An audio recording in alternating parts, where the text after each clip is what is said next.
نماز سلام پھر گیا چپ کر کے ایسے اٹھ کے جوتا اٹھایا اور چلے گئے اور دعا ہی نہیں مانگی ہے.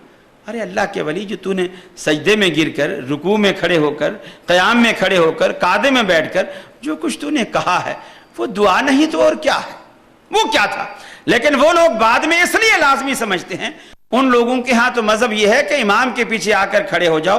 چپکی، تھانوی صاحب لکھتے ہیں بہشتی زیور میں، خاتون امام کے پیچھے اگر ہے چپکی کھڑی رہے، کچھ نہ پڑھے تو بھی نماز ہو جائے گی. اب آدمی سوچے کہ بھی چپکا کھڑا رہے یا چپکی کھڑی رہے تو مسجد میں آنے کی ضرورت ہی کیا ہے؟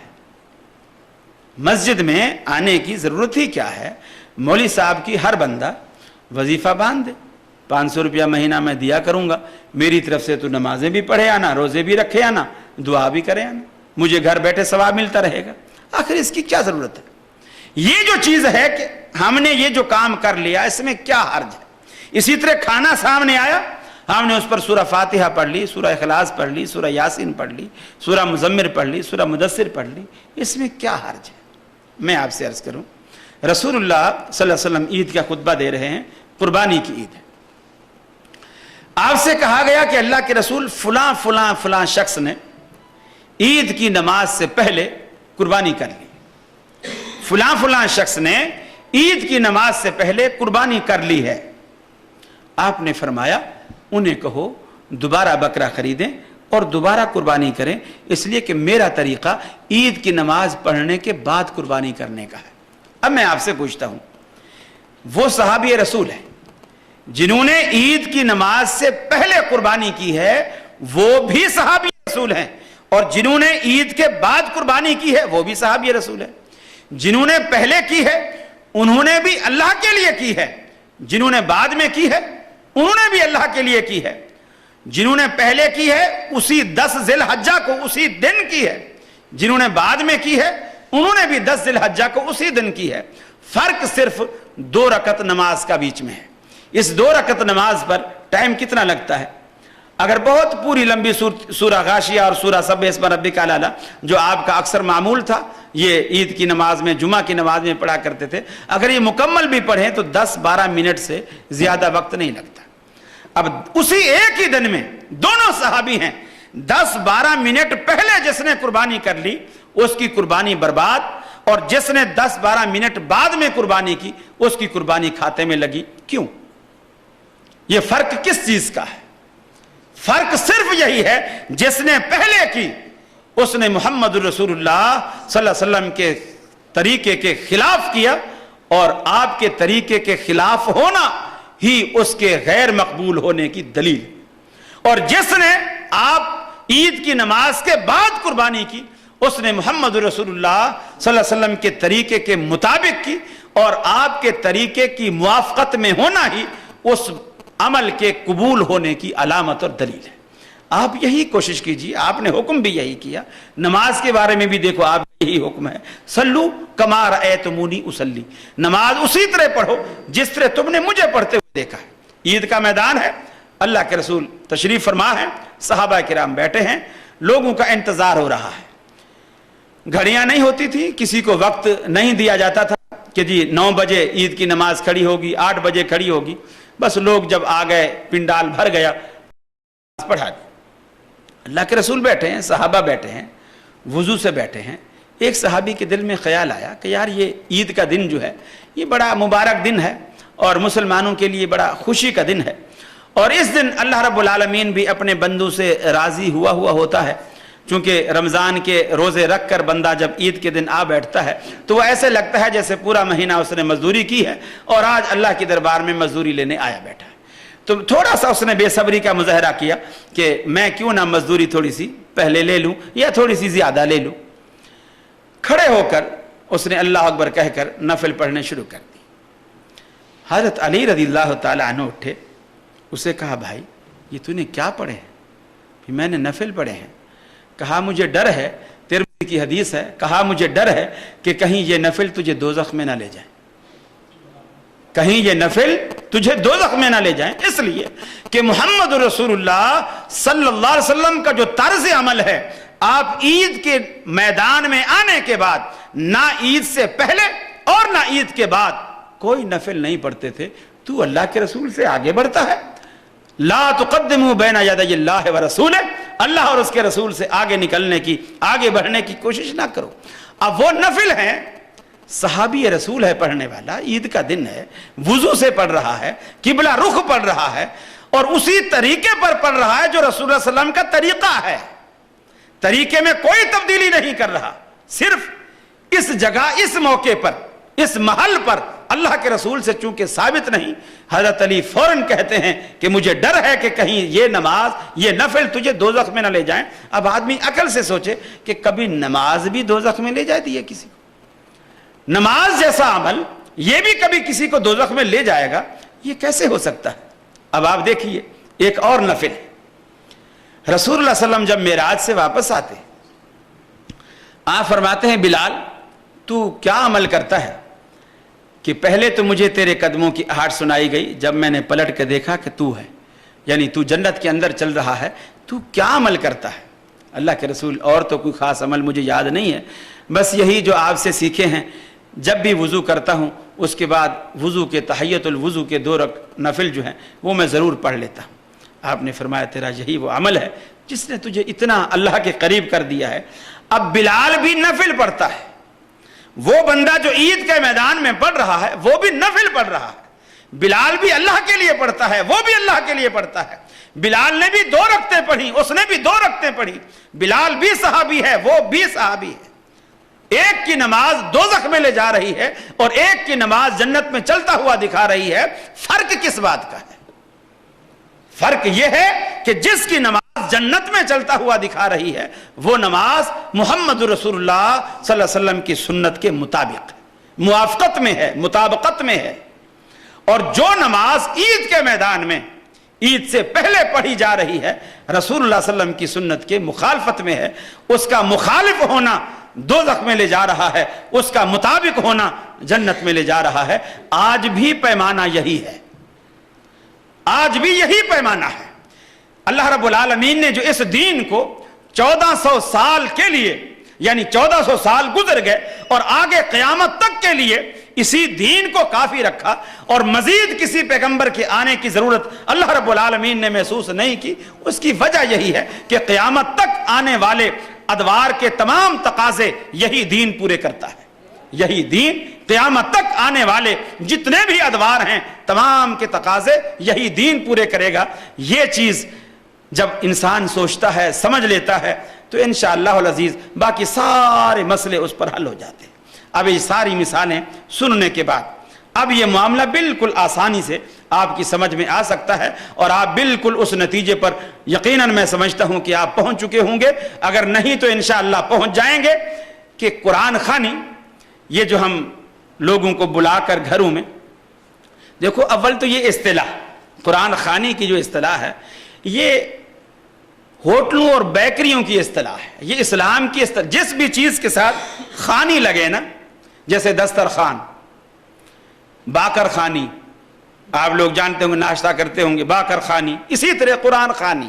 یہ خوانی کی جو چیزیں ہیں نا ان کا تعلق پیٹ سے ہے، اور یہ بیکری کے آئٹم ہیں، اسلام کے آئٹم نہیں ہیں میرے بھائیو. قرآن خوانی بھی بیکری کا آئٹم ہے. اور میں دعوے سے کہتا ہوں آپ کسی بھی بدعت میں سے کھانا نکال دیجئے، کسی بھی بدعت سے کھانا نکال دیجئے، اور اس کے بعد دیکھیے کتنے علماء ہیں جو آپ کو فتویٰ دیں کہ 11ویں بھی کرو، آپ کو فتویٰ دیں ربیع الاول بھی مناؤ، یہ بھی سب کچھ ختم ہو جائے گا. یار صبح سے دوپہر تک بندر روڈ پر جلوس نکال کر دھوپ میں ہم کھڑے رہیں اور پھر دوپہر کو کھانا بھی گھر میں جا کے کھائیں، تو پھر ایسے جلوس کا کیا فائدہ؟ یہ ساری چیزیں خود بخود ختم ہو جائیں گی، خود بخود ختم ہو جائیں گی. ہر چیز کی جو اصل انتہا ہے، وہ اس کا نتیجہ ہے، وہ پیٹ پر ہی آ کر کے ختم ہوتا ہے. ہر بات کا نچوڑ پیٹ پر آ کر ختم ہوتا ہے. اور ایسی سچی بات ہے. اب یہ مثال کے طور پر آپ نے مولوی صاحب کے آگے کھانا رکھا، اب وہ ختم شریف، اب اس میں سے اگر خوشبو، جیسے کپڑے میں سے خوشبو آتی، خوشبو آئی، اس کو پتا چلا یہ دار کو لہسن کا بھنگار لگا، اب وہ 3 دفعہ کلو والا پڑے گا، ہاں جی ختم ہو گیا لے جا. 3 دفعہ قل واللہ پڑھے گا، اس لیے کہ اندر دال کی خوشبو، اور دال مولویوں کی کوئی مرغوب غذا نہیں ہے۔ اس کے بعد دوسرے گھر سے دوسرا تھال آیا، وہ بھی ڈھکا ہوا ہے، لیکن اس میں سے تھوڑی سی بروسٹ کی خوشبو آ رہی ہے، تھوڑی سی دیسی گھی کا حلوے کو تڑکا لگا ہوا ہے، وہ خوشبو آ رہی ہے۔ اب وہ سورہ یاسین، سورہ ملک، سورہ مزمل، یہ اتنی ساری، یعنی جیسی ورائٹی ویسا قرآن اس کے اوپر پڑھا جائے گا، وہ اس کی جو حیثیت ہے وہ اس کو پوری دی جائے گی۔ اب اس کے اوپر یہ ساری چیزیں پڑھی جائیں گی، اس کے بعد وہ لے کر جائیں گے اور باقی دیگ میں ڈالیں گے، اس کو ملائیں گے، وہ کریں گے۔ میرے بھائیو، یہ چیزیں بالکل خرافات ہیں۔ مجھے اچھی طرح یاد ہے، ہم دیوبندیوں کے ہاں پڑھتے تھے، کسی کے ہاں فوتگی ہوتی، لوگ استاد جی کے پاس آتے اور آ کر کے کہتے استاد جی کوئی طالب علم ہمارے پاس 10-12 طالب علم بھیج دو، ہماری نانی فوت ہو گئی، ہم نے قرآن خوانی کروانی۔ کوئی آ کے کہتا کہ جی ہماری نانی دادا فوت ہو گئی، ہم نے آیت کریمہ کا ختم کروانا ہے، چلے جاتے تھے۔ اب مدرسے کا نظام ایسا تھا، آج کل تو ماشاءاللہ ایسا فینسی نظام ہو گیا ہے، باورچی مدارس کے اندر ہوتے ہیں، کھانے پینے کا انتظام اچھا ہوتا ہے۔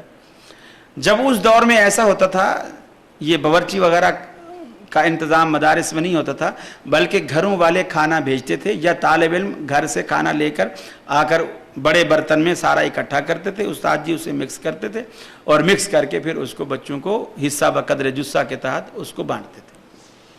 روٹیاں بھی گن کے دی جاتی تھی، بھی اس کا اتنا قد کاٹ ہے، اس کو 2 روٹیاں، اس کو 1.5 روٹی، اس کو آدھی روٹی، اس کو 1 روٹی، اس حساب سے۔ اب کبھی ایسا بھی ہوتا ہے چھوٹے کو بڑے سے زیادہ بھوک لگتی، تو ایسا بڑا یعنی ایک ہوتا تھا۔ اور یہ بھی کہ آپ نے دیکھا ہوگا مولویوں کی اکثر توندیں نکلی ہوئی ہوتی ہیں، گردنیں موٹی ہوتی ہیں۔ اس کی بھی ایک مین وجہ یہی ہوتی ہے کہ جب ہر گھر سے کسی سے گوشت، کسی سے دال، کسی کے ہاں سے ساگ، کسی کے ہاں سے سبزی، کسی کے ہاں سے کڑی، کسی کے ہاں سے کچھ، وہ ساری جب اتنے سارے وٹامنس ایک جگہ روزانہ اس کو ملیں گے تو گردنیں تو پھولیں گی۔ باقی آدمی گھر میں روزانہ جو کھاتا ہے ایک آدھ چیز، کتنا بھی مالدار ہو، زیادہ تر 2 چیزیں بنا لے گا۔ اب اس کو وہ قوت روزانہ میسر نہیں ہوتی جو ان کو وہاں میسر ہوتی۔ اب ہم بڑا انتظار کیا کرتے تھے کہ یار کوئی دعوت شاوت آئے اور کہیں کوئی بلاوا آئے، وہاں ہم جائیں، تاکہ ایک چیز کھانے کو دل چاہتا تھا کہ یہ مکس روز مکس کھاتے ہیں، کوئی ایک چیز ملے، آلو ملے، بھلے گوشت ملے، دال ملے، ایک چیز ملے۔ اب وہ بلاتے تھے، اب استاد جی نے کبھی 10-12 لڑکے چھانٹ کے بھیج دیے۔ اب اگر وہ آیت کریمہ کا ختم ہے تو وہ گٹھلیاں ہوتی تھیں گھسی پٹی، اب وہ تھیلی بھری ہوتی تھی، کیا ہے جی 1.25 لاکھ گٹھلیاں ہیں، وہ بھی بغل میں ڈالی اور چلے جا رہے ہیں۔ اب وہاں سفید چادر بچھائی اور اس کے اوپر گٹھلیاں ڈال دی۔ یا اگر قرآن خوانی کا ختم ہے تو وہ قرآن کے سپارے ایک پارہ جلد کیا ہوا ہوتا تھا، وہ سب بانٹ دیتے۔ یقین مانیے طلباء اتنی بے ایمانی کرتے، بس ایسے ورق کھولا، یوں دیکھا، وہ ورق پلٹ دیا، یوں دیکھا، ورق پلٹ دیا، کچھ پڑھا، کچھ بھی نہیں۔ اچھا اب گٹھلیاں پڑھ رہے ہیں، اب ایک گٹھلی ڈالی اور اس پہ جی پورا لا الہ الا انت سبحانک انی کنت من الظالمین، اب اتنی دیر لگ رہی ہے ایک گٹھلی پہ۔ یا کسی نے کہا جی درود کا ختم کرانا ہے، اب اللہم صلی اللہ پورا اتنا لمبا درود ہے، بڑی دیر لگ رہی ہے۔ اب صبح بیٹھے ہیں 8 بجے سے بیٹھے ہیں، 11 بج گئے ہیں، ابھی تک سمجھو آدھی ڈھیری بھی نہیں۔ بڑی پریشانی کہ یار یہ تو 4 بج جائیں گے، یہ تو مدرسے سے زیادہ مہنگا کھانا پڑا ہمیں یہاں تو اب ہم اسے گھر والے سے کہتے ہیں کہ بھائی یار پیاس ویاس لگی ہے، تھوڑا سا پانی وانی لا، چونکہ وہ بھی ساتھ بیٹھ کے پڑھتا تھا۔ اب وہ پانی وانی لینے کے لیے گھر میں چلا گیا۔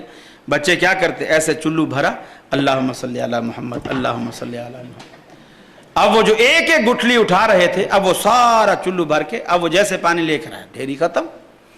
استاد جی بھی ساتھ، جو ہمارے بڑے مانیٹر ہوتے، کبھی کوئی استاد ساتھ ہوتا، ماشاءاللہ جی بچوں نے بڑی ہمت کی، چلو جی دسترخوان لگاؤ جی، اللہ قبول کرے جی، یہ کرے جی، وہ کرے جی۔ اس کے بعد وہ کچھ بچوں کی جیب خرچ کے طور پر بھی 5 روپے، 2 روپے، 4 روپے بچوں کو جو خوش کرنے کے لیے وہ دے دیتے تھے۔ یقین مانیے اگر انہوں نے کھانا اچھا کھلایا ہوتا اور پیسے بھی زیادہ دیے ہوتے، ہم سارا راستہ یہی دعا کرتے، اللہ کرے ان کا کوئی اور مرے، اللہ کرے ان کا کوئی اور مرے۔ میرے بھائیو، پیسہ بھی لٹاتے ہیں، خرچ بھی کرتے ہیں، اور بجائے دعا کے بد دعا لیتے ہیں۔ یہ ثمرہ ہے خلاف سنت کام کرنے کا۔ خلاف سنت جب انسان کرتا ہے، اللہ رب العالمین اس کو ایسی سزا دیتا ہے. دیکھیے قرآن مجید پڑھیے, قرآن مجید پڑھنے سے کوئی نہیں روکتا, آپ گھر میں روزانہ قرآن پڑھیے. اس کو آپ اگر قرآن خوانی کا نام دیتے ہیں تو ہمیں کوئی اعتراض نہیں, آپ روزانہ قرآن گھر میں پڑھیے. بچوں سے کہیے روزانہ فجر کو اٹھ کر قرآن مجید, فجر کی نماز کے بعد قرآن مجید پڑھے, ایک پارہ, آدھا پارہ, پاؤ پارہ, جتنا اللہ توفیق دے اس کو روزانہ ایک معمول بنا لے. لوگوں نے دکانوں پر حافظ باندھے ہوئے ہیں, یہاں کا تو مجھے پتہ نہیں, پاکستان میں تو بالکل حافظ جی پر مقرر ہوتا ہے, وہ اس دکان سے نکلے گا, اس دکان میں, اس دکان سے, ہر دکان والا اس کو 500 روپیہ مہینہ دے گا, ہر دکان میں روزانہ پارہ پڑھے گا. پتہ نہیں کتنی دکانیں ایک حافظ نے لے رکھی ہوتی ہیں, اور جب وہ حافظ کراچی سے پنجاب جا رہا ہوتا ہے تو وہ دکانیں بیچ کے جاتا ہے, دکانیں بھی بکتی ہیں. یعنی وہ میرے پاس جی 15 دکانیں ہیں, فی دکان 1000 روپیہ ہے, تو آج کے بعد جو ہے یہ دکانیں تیری ہو گئیں, تو میرے کو 15,000 روپیہ دے دے, تو یہ دکانیں تیری ہو گئی. اور دکانداروں کو پتہ ہی نہیں ہوتا, بیٹھے بیٹھے بک جاتے. تو یہ ایسے سلسلے بنائے ہوئے ہیں, یہ سارے پیٹ سے ان کا تعلق ہے.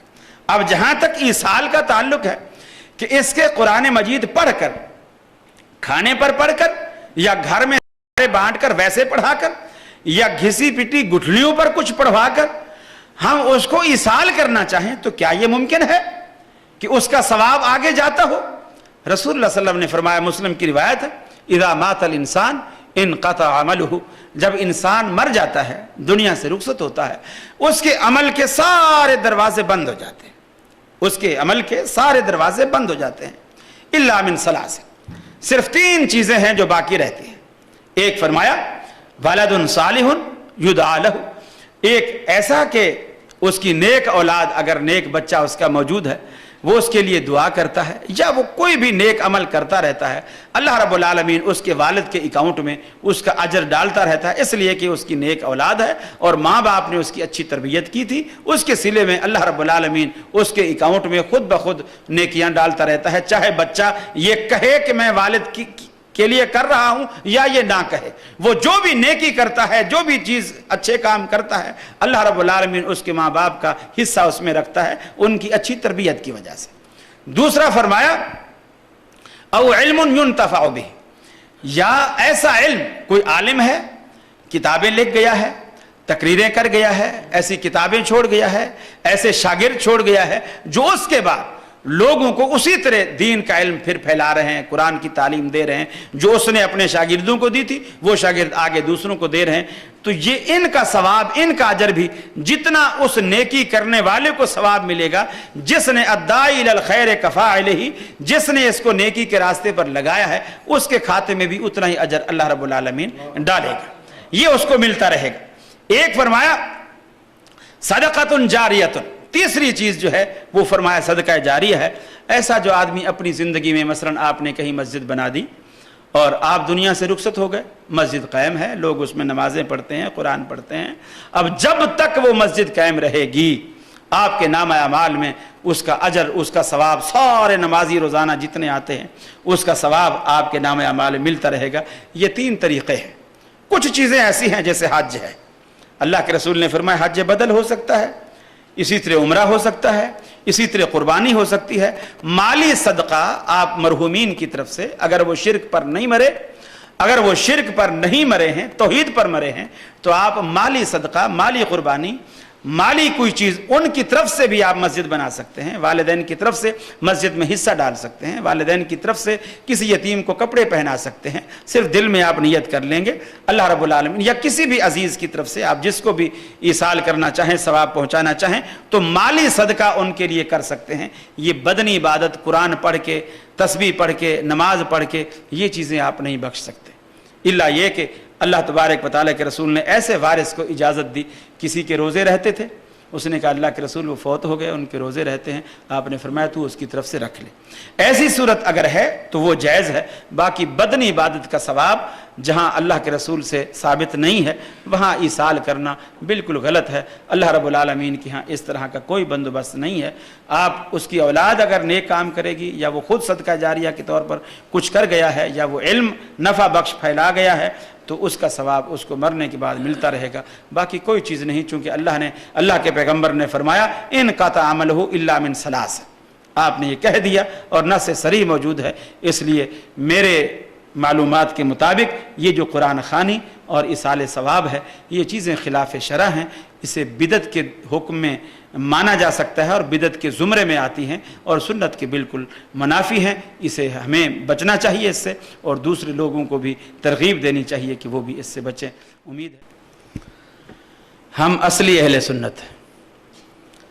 اصلی اہل سنت اسے کہتے ہیں کہ نبی کریم صلی اللہ علیہ وسلم کے قول سے، آپ کے فعل سے، آپ کی تقریر سے محبت کرنے والا ہو، نہ صرف دعوے کی حد تک بلکہ اپنی زندگی میں اسے رچا بسا رکھنے والا ہو، وہ شخص اہل سنت ہے۔ اگر ان میں سے بھی جو سنی کہلاتے ہیں ان میں سے بھی یہی مزاج اور یہی طبیعت اور یہی جذبہ اپنا لیں تو وہ بھی اصلی اہل سنت ہے۔ اہل سنت، اہل حدیث، اہل العصر، اہل سلفی، یہ سب ایک ہی جماعت کے متعدد نام ہیں۔ ہمیں اس سے کوئی اعتراض نہیں، ہمیں اعتراض نام سے نہیں ہے، ہمیں اعتراض اس نظریے سے ہے کہ اہل سنت کہلا کر سنت کی مخالفت کی گئی اور اس نام کو بدنام کیا گیا، اس لیے میں نے یہ لفظ استعمال کیا کہ جب اہل سنت کا لفظ استعمال کرتے ہیں۔ میں آپ کو چھوٹی سی مثال دوں، مثال کے طور پر بعض آپ کے بورڈ لگا ہوا ہو کہ باٹا شوز، آدمی دور سے اس کی جوتی ٹوٹ گئی، اب وہ دور سے بورڈ پڑے گا کہ یہ باٹا شوز لکھا ہوا ہے، یہاں مجھے جوتی ملے گی، یا مسجد میں نماز پڑھنے گیا تھا، کسی نے اس کی جوتی اٹھا لی، اب ننگے پاؤں گھر نہیں جا سکتا، قریب میں باٹا شوز کا اس نے بورڈ پڑھا، آ رہا ہے، اندر جب آیا تو اندر تو جوتی کہیں بھی نہیں، ادھر ٹنڈے، بیگن، کدو، آلو، مٹر، بھنڈیاں، یہ چیزیں رکھی ہوئی۔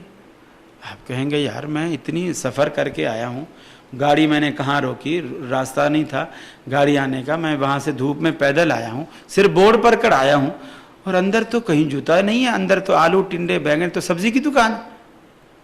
تو آپ کہیں گے یار تو نے دھوکہ کیا ہوا ہے، تو دھوکے باز ہے۔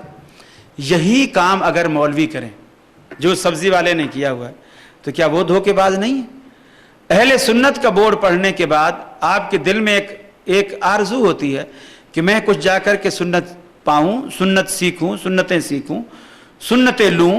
آپ یہ جا کر داتے ہیں، جب اندر دیکھتے ہیں دائیں سے بائیں، آگے سے پیچھے پوری کی پوری دکان بدعتوں سے بھری ہوئی ہو تو آپ اسے کیا کہیں گے؟ تو میں نے یہ طنز اس لیے کیا ہے کہ اہل سنت کہہ کر اس نام کی لاج نہ رکھنا اور اس نام کی تقدس کو پامال کرنا یہ معیوب ہے۔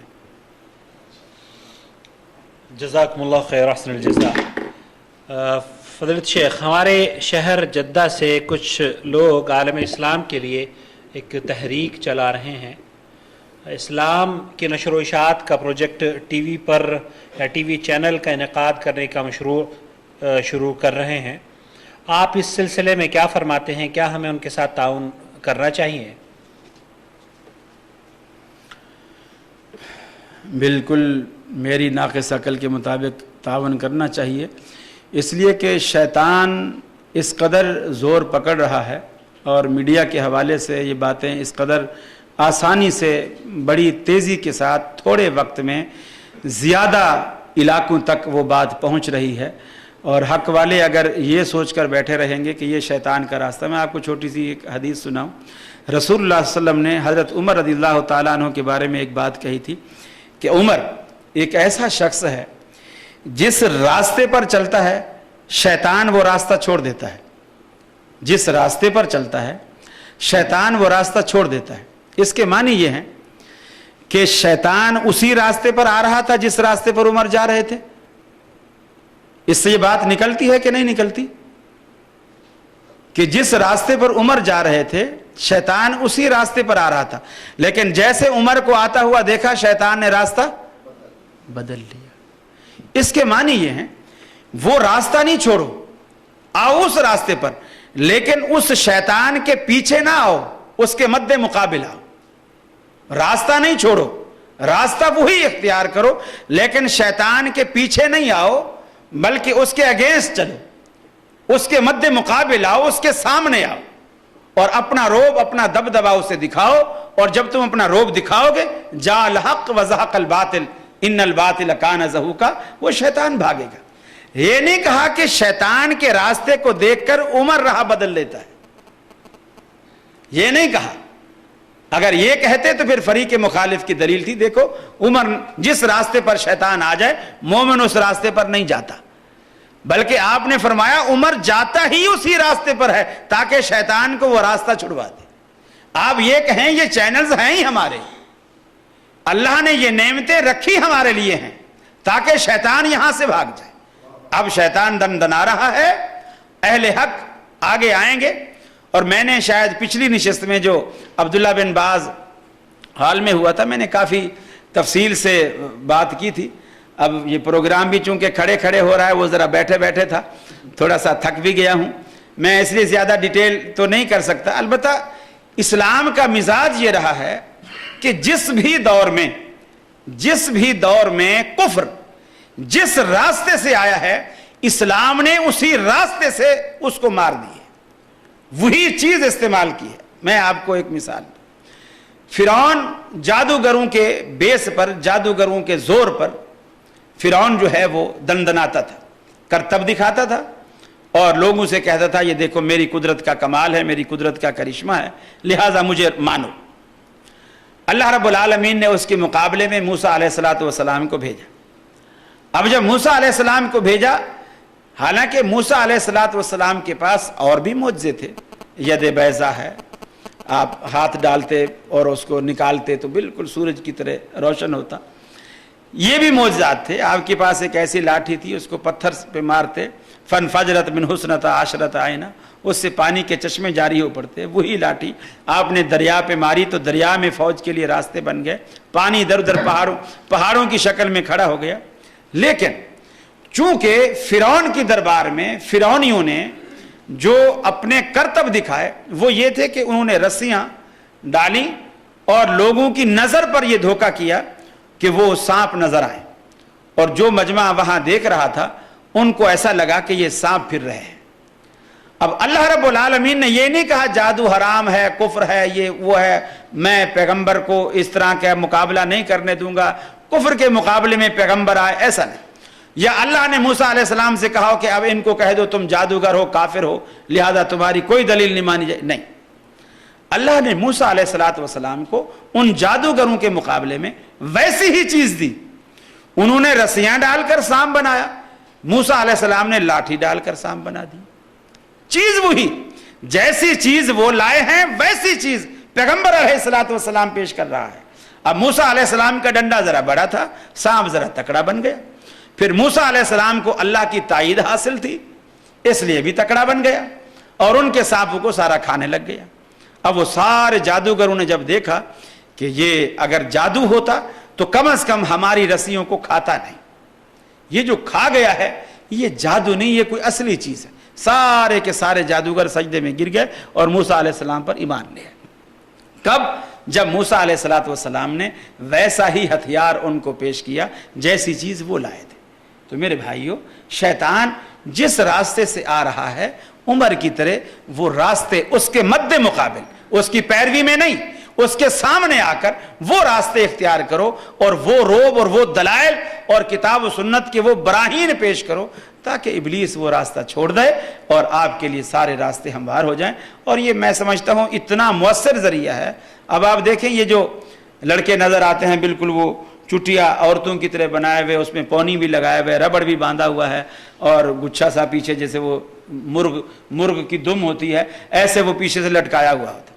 اب اگر خطیب ایک ممبر پر کھڑا ہو کر ان کو خطبے میں 10 دن بھی کہتا رہے نا میاں یہ حرام ہے اور یہ عورتوں کی مشابہت ہے، اللہ کے رسول نے مردوں کو لعنت کی ہے جو عورتوں کی مشابہت کرے، ان عورتوں کو لعنت کی ہے جو مردوں کی مشابہت کریں، لوگ کہتے ہیں مولویوں کی عادت ہے، مولویوں کی عادت ہے، ایسے کہتے رہتے ہیں. اب یہ جو چٹیاں بنائی ہوئی ہے یہ کہاں سے سیکھے؟ یہ ان چینلوں سے سیکھے. جو دیکھتے ہیں یہ اتنا مؤثر ہے، وہ یہ نہیں دیکھتے میں عربی ہوں، میں عجمی ہوں، میں یمنی ہوں، میں مصری ہوں، یہ انگریز کا کلچر ہے، نہیں.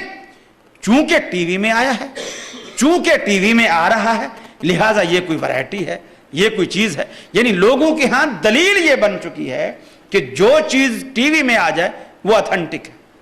بے شمار باتیں لوگ کرتے ہیں، ارے میاں یہ تو قرآن حدیث میں نہیں ہے، ارے میاں پرسوں ٹی وی پہ میں نے خطاب سنا ہے مولوی صاحب کا، یہ ٹی وی پہ ایسے کوئی ایرے خیرے تھوڑی آ جاتے ہیں، بڑے بڑے وہ علامہ فہامہ ہوتے ہیں، بڑی سندیں ہوتی ہیں ان کے پاس، اور ٹی وی والے چھان بین کر کے ایک تکڑا آدمی لاتے ہیں.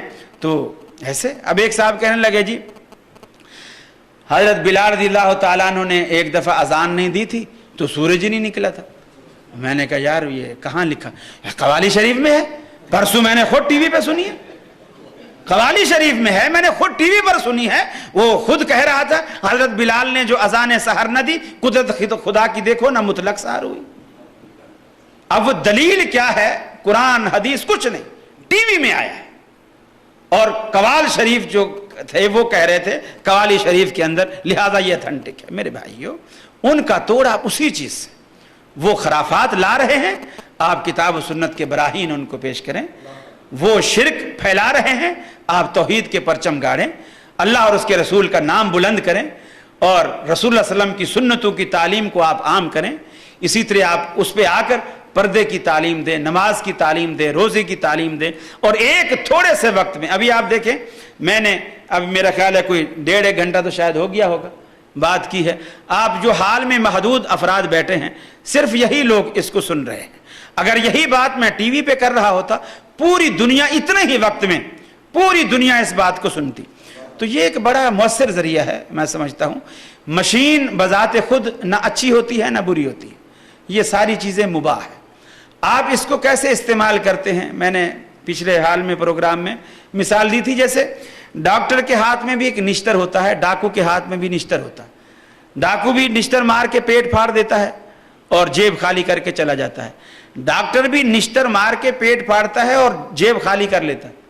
لاکھوں روپے لگتے ہیں آپریشن پر، لاکھوں روپے آپریشن پہ لگتے ہیں، لیکن ڈاکٹر کو آپ دعائیں دیتے ہیں. اس نے لاکھ روپیہ بھی لیا، پیٹ بھی پھاڑا، خون بھی اتنا سارا نکالا. پھر جب آپ اچھے بھلے ہو کر گھر آ جاتے ہیں، آپ کہتے ہیں یار اس ڈاکٹر کو تو اللہ نے میرے لیے فرشتہ بنا کر بھیجا، مجھے تو نئی زندگی مل گئی. اب نشتر دونوں کے پاس میں ہے، لیکن دونوں کے عزائم میں فرق ہے. ایک آپ کو مارنا چاہتا ہے، ایک وہی کام کر کے آپ کو بچانا چاہتا ہے. تو یہی طریقہ، یہی میڈیا کا حال ہے کہ آپ اس سے اچھا کام لیں. آپ قرآن پھیلائیں، سنت پھیلائیں، تلاوت کو فروغ دیں، قرآن کی تعلیمات کو فروغ دیں، مختلف زبانوں میں اس کے تراجم پیش کریں، مختلف زبانوں میں اس میں تقاریر ہوں، مختلف موضوعات پر تقاریر ہوں. اس پہ بلکہ مناظر، جب ایک چینل ہی اپنا ہوگا اس پہ آپ کھل کر مناظرے بھی کریں اور مقابلے بھی کریں. دونوں دوسرے مسلک کا آدمی، تیسرے مسلک کا آدمی بیٹھا ہے اور اس میں کتاب و سنت کا دائی بھی بیٹھا ہے، دلائل کے ساتھ بات ہو رہی ہے. سننے والوں بڑی دلچسپی سے اس کو سنیں گے، دیکھیں گے. مولوی بھلے نہ مانے لیکن سننے والوں کو بہت فائدہ ہوگا. مالنا البلاغ. استغفر اللہ. جزاکم اللہ خیر. میں بھائی عاقل صاحب کا اور آپ تمام احباب کا شکر گزار ہوں. آپ اتنی محبت سے اتنی دیر تک بیٹھ کر آپ نے بڑی لگن کے ساتھ مجھے برداشت کیا. جزاکم اللہ. السلام علیکم. جزاکم اللہ خیر. احسن الجزا. شیخ ہم سب آپ کے شکر گزار ہیں. اللہ رب العالمین آپ کی حفاظت فرمائے اور آپ کو امن و سلامتی کے ساتھ اپنے اہل و عیال میں واپس لوٹائے.